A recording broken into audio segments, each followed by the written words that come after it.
So I have a problem where when I'm shopping and I see something that's like a really good deal, I will buy it, even if I don't like the piece of clothing, because it's a great deal. And then I take it home and I hang it in my closet and it's literally there for like a year before I realize that was a terrible decision.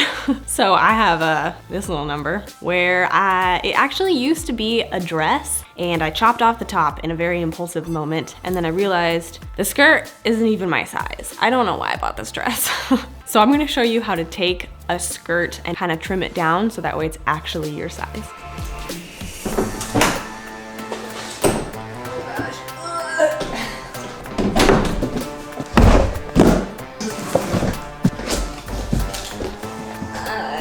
Don't sew very often because I don't like sewing, but sometimes it's a necessary evil. This sewing machine was like $100, which I guess that's a pretty good amount of money, but like honestly, super affordable. It doesn't have any like fancy stitches, but I feel like a lot of those machines, they're like, has 500 stitches, but you only use like 3. So I like going with kind of a cheaper machine. It's a good time of year to buy stuff like this because it's always on sale around Christmas. I have my sewing machine set up, and the first thing that you want to do whenever you're sewing is to pin. The tag is still on because I never wore it. Wow, that's sad. Okay, well, about time. Okay, so when you're pinning, you really want to make sure that the top edges and the bottom edges are lined up, because the last thing that you want is to have like some wonky seam that is asymmetrical. Sometimes asymmetrical is good, but not if you did it on accident. I'm gonna take in about 2 inches on each side, go to the top. So then I'm taking it in about 2 inches, pin it, and don't stab yourself. There we go. Then I have to go all the way to the bottom and pin it again, because I also don't want the bottom edges to be mismatched. 2 inches. And then what I like to do, I like to lay the whole thing out flat so I can see everything. And then I start to pin.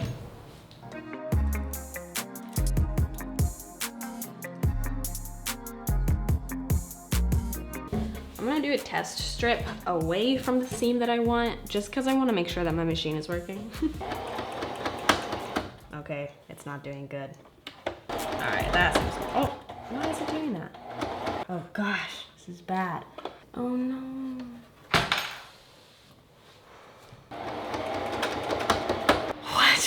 What did I do wrong? What do you need? It's like eating it. Do it, go through it, go through it. All around me are familiar faces. This is a very cheap machine, so maybe don't buy this because it's been doing all kinds of wonky stuff. Okay, I'll just show you what I'm working with here.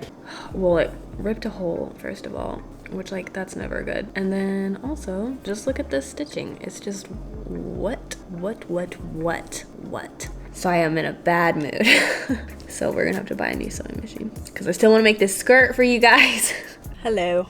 So my other machine is bad and I don't like it. I kind of knew it was bad for like a while, but it kept kind of working. But yesterday I got frustrated. So we found a really good sale at this Joann's that I just drove to. So hopefully we're gonna go in and buy some red thread because I didn't really like the look of the black thread. I feel like it'll kind of show through. And that new sewing machine. I'm excited. It should be good. Oh, yes.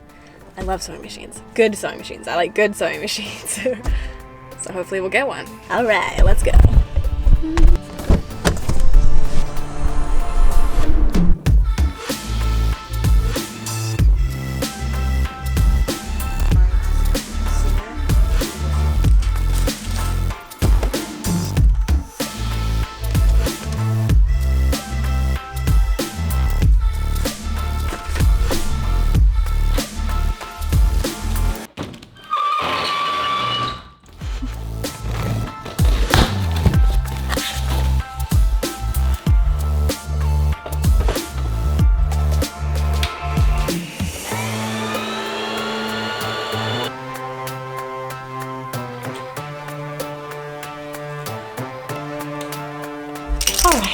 New machine, new day. We're ready to try again. The first thing that I realized I totally dropped the ball on last time is I didn't have the correct needle. Well, these are ballpoint needles. And that way, instead of just puncturing the fabric on the way through and causing a rip like it did last time, it should just kind of like glide in between the threads. Oh, yeah. This is important. Always turn your machine off while you're switching needles because you might accidentally sew through your finger, which is bad.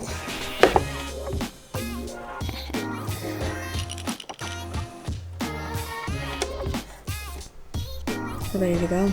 It's our friend. It's our friend again. So I'm gonna do the same thing that I did last time and just try to sew on some of the edges that I'm gonna cut off and see if this much more expensive machine is any better. I'm scared.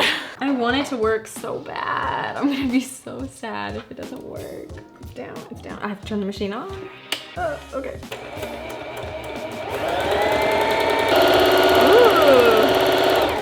It goes fast. I kind of like that. Wow, you guys, okay. It's a straight line. I'm so happy. And it didn't rip the fabric. Yes. Let's sew, my dudes. I'm so ready. So ready, get it? Now this job that should have been simple the whole time can actually be simple.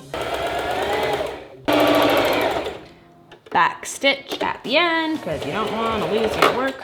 Chop off all the loose threads. I like to do that right away because if you wait till later, like sometimes I'll be like, I'll just chop off all the loose threads at the end, but then I end up forgetting and it looks super homemade because you have threads hanging off. Or it looks like you got it from Zara. Oh, burn.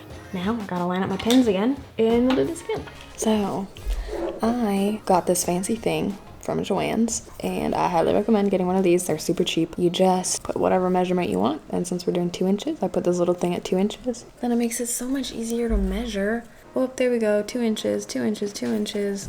All right, we're all pinned up. So then what I do is I turn this the right way and then I try it on and then I see if it fits. And then if it doesn't fit, I make adjustments from there. Okay, well, it's hitting me where I wanted it to. So at this point, since I'm like, oh yeah, it fits me, I will cut off all the excess fabric and then see if there's any weird bulges I need to go back over if I didn't do it in like a completely straight line. Like sometimes while you're sewing, you'll accidentally, like you'll be like straight, straight, straight, and then you'll do like one of those and you gotta go back over those in a straight line so it still is very smooth, streamlined look.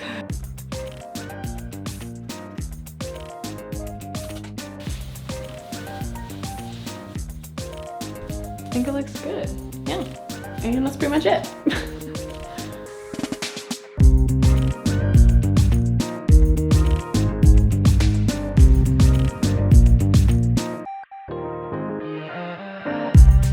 I know this isn't really my normal style of video. Normally I do like fashion advice or tell you what trends are coming up, and I did kind of more of a DIY sort of thing this time. But I know when you have conservative values, sometimes when you're shopping, you'll see something and you actually do like it, but then there's just something a little bit wrong with it. So then you feel like you have to just skip out on something that you really like. I just wanted to show you that you can actually buy those things and then take it home and make those necessary adjustments, and then you'll have something that you'll actually wear. Like this skirt started out as a dress, then I chopped off the dress part, then it was too big, so then I made it my size, and now I can actually wear this and have it be part of my wardrobe instead of just throwing it away or, you know, not even being able to buy it in the first place. So I really hope this was helpful just to show you that there's a lot more options than maybe you thought. And if this was, please throw me a like and maybe share with a friend who's like a little bit more DIY, kind of crafty, and definitely subscribe because I come out with fashion related, modest centered content every single week. See you next time.